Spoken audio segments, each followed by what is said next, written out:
بسم الله الرحمن الرحيم نحمده ونصلي على رسوله الكريم أما بعد فأعوذ بالله من الشيطان الرجيم بسم الله الرحمن الرحيم وقضى ربك ألا تعبدوا إلا إياه وبالوالدين إحسانا صدق الله العظيم عزتمندو ننز توسطا يودير أهم پیغام او هغه د بچو په تربیت کې د والد محترم د کردار په حواله سره راغلی دا یقیني خبره ده چې په تربیت د اولاد کې والدین کور خاندان ماحول مکتب مدرسه او سکول دا یو ډېر اهم کردار ادا کوي چې د دې کردار نه هیڅ چاته په هیڅ طریقې باندې هیڅ څنګه خلاصې نشته دی. هر یو طبقه فکر که هغه ساینسدان دی که هغه قرآن دی که هغه حدیث دی که هغه پوه خلق دی که هغه اقوال زرین دی په هغې کې د ټولو نه مضبوط او د ټولو نه قوي او د ټولو نه اهم کردار هغه د والد کردار ادا شوی دی. نن زه په دې ویډیو کې د والد د کردار په حواله سره تاسو ته یو څو خبرې پیش کوم او بیا به ان شاء الله راتلونکي ویډیو کې د والد په کردار باندې زه تاسو ته څو خبرې کوم. والد محترم کردار چې دی دا یو دومره اهم کردار دی چې د دې ذمہداري هغه یو ډېره ضروري او یو ډېره اهمه ده. د دې د وجې نه چې کله په معاشرې کې دوه ښځه خاوند اوسیږي نو په هغې کې د یو کردار بل ته حواله کول دا انتهایي ناداني او کمعقلي ده. د والدې خپل کردار دی د والد خپل کردار دی. په معاشرې کې مونږ خپل کردار چې کوم دی چې کوم د والد کردار دی هغه والدې ته حواله شي یا د والدې کردار والد ته حواله شي. دې ځای نه د تربیت انتهایی غلط او د تربیت انتهایی څخه او ګنده اثر په بچو او په معاشرې باندې کیږي. د دې د وجې نه د والد صاحب د کردار په حواله سره زه تاسو ته نن یو 9 خبرې پیش کوم. 9 خبرې 9. نمبر 1 د پلار کردار چې دی دا د انسان او د ټول انسانیت د آمد سلسلې یو ذریعه ده. د دې د وجې نه د پلار د کردار نه چې څوک انکار کوي گویا کې هغه بې نسله خلق دی د هغې نسل نه یي د سره. نو د پلار کردار او د پلار کردار هغه په نسل کې بنیادی کردار دی. د دې د وجې نه د پلار په کردار په عدم موجودګۍ کې د نسل ختمیږي. نمبر 2 د پلار کردار چې دی هغه د خپلو بچو دپاره د حلال غذا او د حلال خوراک کردار ادا کول پکار دي. دا پوینټونه تاسو ځان سره نوٹ کړئ عزتمندو. دا ستاسو د زندګۍ دپاره نه ستاسو د بچو د زندګۍ دپاره او بیا پوره معاشره په دې خبرو باندې ولاړه د عزتمندو چې پلار کله دا کردار ادا کړي قسم په خدای معاشرې کې به یو سکون ونده کې فضا را پیدا شي. معاشره به د امن او د اطمینان د خوشحالۍ یو ذریعه وګرځېږي. د دې د وجې نه د پلار کردار دویم دا دی چې پلار په ذمې باندې دا دی چې هغه خپلو بچو ته حلال کمایه په ذریعې سره د هغوی لباس د هغوی خوراک او هغوی ته د رهایش بندوبست وکړي چې هغه د خپل حلال په روزګار سره هغه وکړلی شي. دریم کردار د پلار په حواله سره دا دی چې د پلار د خپلې بیبي سره یعنی د بچو د خپلو والدینو خپلو کې تعلق مضبوط وي. د دې د وجه نه چې کله د والدینو تعلق کمزوری وي او والدین خپلو کې جنگ جګړې کوي، والدین په خپلو کې چې دی نو داسې کردار ادا کوي چې د هغې د وجې نه د بچو په تربیت باندې یو ډېر منفي یو ډېر نیګیټیو اثر پرېوځي. د هغې وجه دا ده چې قرآن بار بار مطالبه کوي، حدیث د پیغمبر اسلام صلی الله علیه وسلم کې بار بار د دې خبرې تلقین راغلی دی چې خیرکم خیرکم لاهله، تاسو کې د ټولو نه بهترین کس هغه دی چې هغه د خپل اهل و عیال د خپل بیبي سره د خپل اهلیه سره هغه بهترین وي، هغه ټولو نه بهترین انسان پیغمبر اسلام صلی الله علیه وسلم ګرځولی دی. دا یې ولې ګرځولی دی؟ د دې وجه صرف او صرف دا ده چې د دې ماحول د دې تعلق هغه اثراندازي په پوره معاشرې باندې او خاص طور سره د دې په بچو باندې چې د دې کله تعلق مضبوط وي. څلورمه خبره دا ده چې پلار به د پلار په ذمې دي، د پلار ذمه داري ده چې هغه خپلو بچو ته کوالټي ټایم ورکړي، هغه خپلو بچو ته ټایم ورکړي. چې کله پلار خپلو بچو ته وخت نه ورکوي نو د هغې نقصان سي د دې بچي په غلطو پلطو لارو باندې روان شي. د دې بچي صرف د مور هغه خواږه وویني خو د پلار شفقت او د محبت او د مینې نه محرومه پاتې شي. او بیا دا بچي د دې څومره خطرناک اثر چې کله پلار خپلو بچو ته وخت نه ورکوي، صرف موبایل کې شپه ورځ لګیایي، صرف چې دی نو بار د ملګرو سره انختی، صرف چې دی نو په خپل کارونو کې انختی. د دې نقصان څه دی عزتمندو چې پلار خپلو بچو ته وخت نه ورکوي؟ د دې نقصان خپله دی پلار ته دی. او هغه څنګه؟ هغه داسې چې دا بچي د دې سره مانوسه نشي، بس د دې نه مخ اړول شروع کی چې کله بچو ته پلار وخت نه ورکوي نو بچي د دې نه مخ اړول شروع کی، او چې کله مخ اړول شروع کی نو بیا یو وخت داسې راشي چې پلار دا غواړي چې زما بچي ما سره کینی، پلار دا غواړي چې زما بچو سره زه ګپ شپ ولګوم، پلار دا غواړي چې زه د خپلو بچو سره د دوستانو په شانتي رحم او شفقت وکړم، پلار دا غواړي چې زه د دې خواهشاتو د تکمیل دپاره د دې نه تپوس وکړم. خو بچي هغه چې دی نو بیا د پلار سره کېناستو ته تیار نه وي عزتمندو. بیا بچي د پلار د خواهش باوجود د پلار خواهشات نظر انداز کوي، دا ډوبۍ لګیایي او هغې خواهشاتو د هغې هغه غوښته باندې د سره عمل نه کوي.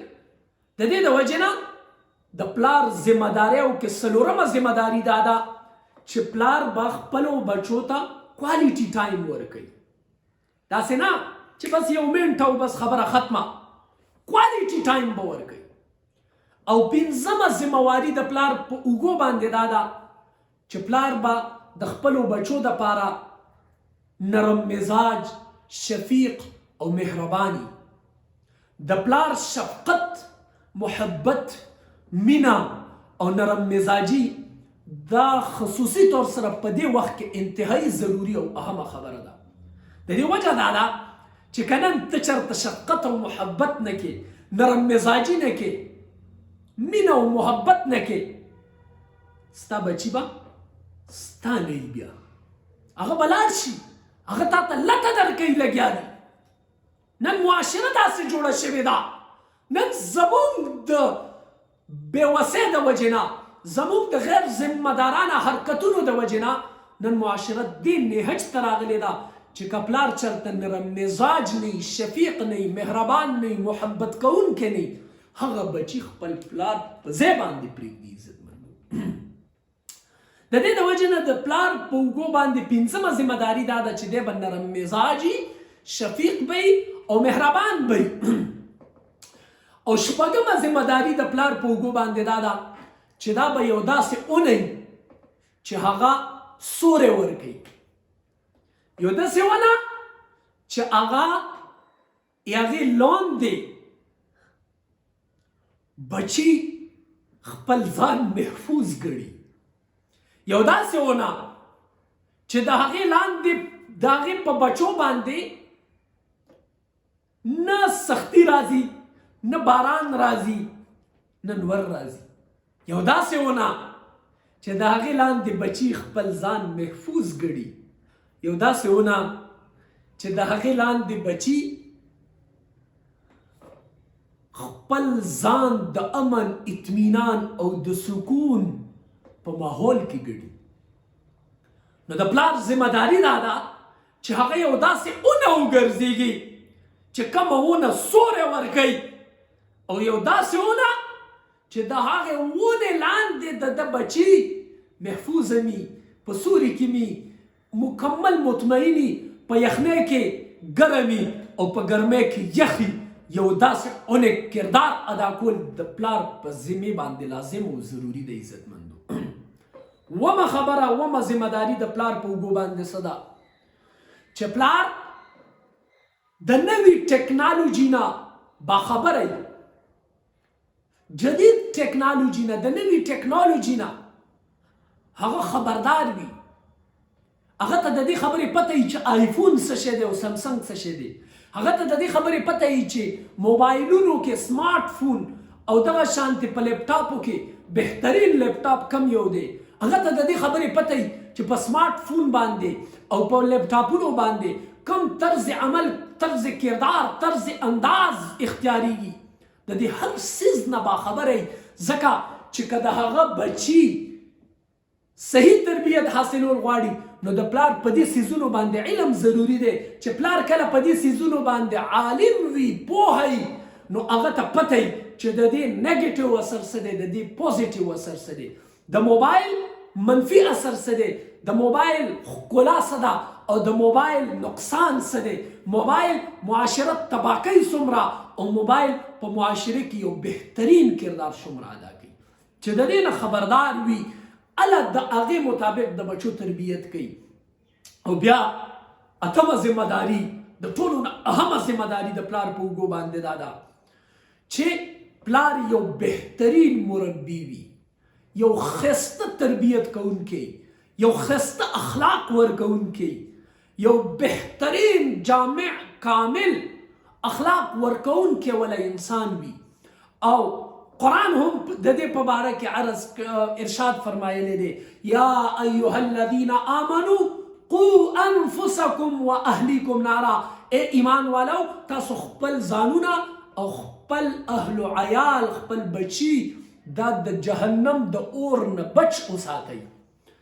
او پیغمبر اسلام صلی الله علیه وسلم د بچو د تربیت په باره کې څه ویلي دي؟ الله اکبر، قربان شم د عقاید و جهان د دې فرمان مبارک نه.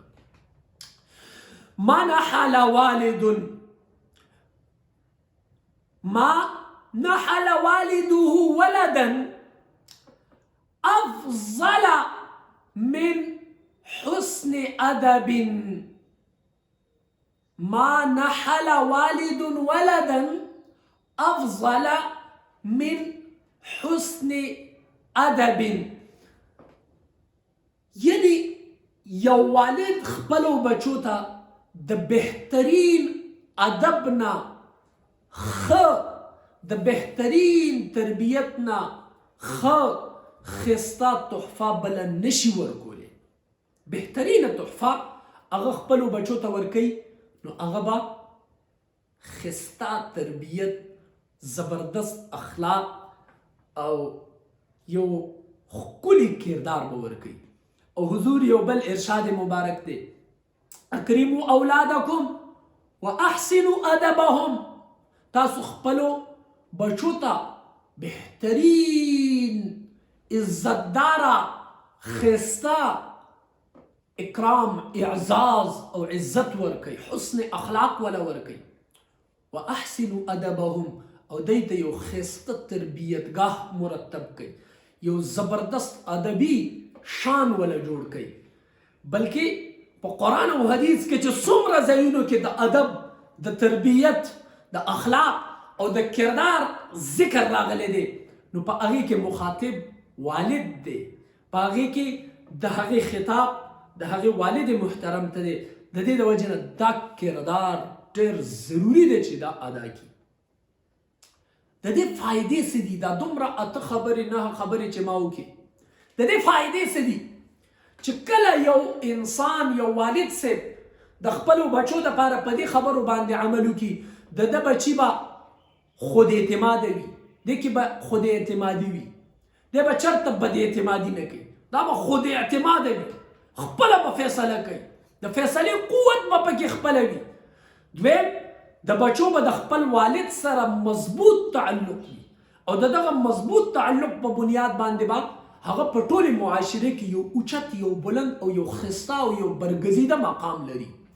دریم، د دې بچي به نفسیاتي طور سره او دغه شانتې د دې بچي به یو جذباتي طور سره صحتمند وي، ښایسته به وي او مضبوط به وي. پنځم، د دې په رویو کې ناهمواري به نه وي. د پلار رویه او د بچو رویه به یو شانی، د پلار کردار او د بچو کردار به یو شانی، او په معاشره کې به دی ځان ایډجسټ کوي. او ټولو نه غټه خبره دا ده چې دا به د منشیاتو نه ځان ساتي، دی به د غلطو ملګرو نه ځان ساتي، دی به د ده فکر کې به اوچتوالی وي، مضبوطوالی وي، اولوالعزمي به وي د په فکر او په سوچ کې. او ټولو نه غټه خبره چې دی به جنسي بېراهروي، یعنی بېلارېوالي، د جنسي بېلارېوالي نه به محفوظ وي. الله تعالی دې موږ ټولو ته د عمل توفیق نصیب کړي. هر والد ته پکار دي چې په دا کردار، دا ویډیو، دا خبرې لازمي واوري او په دې باندې د عمل کوشش وکړي. انشاءالله ډېره مننه به وي. واخر دعوانا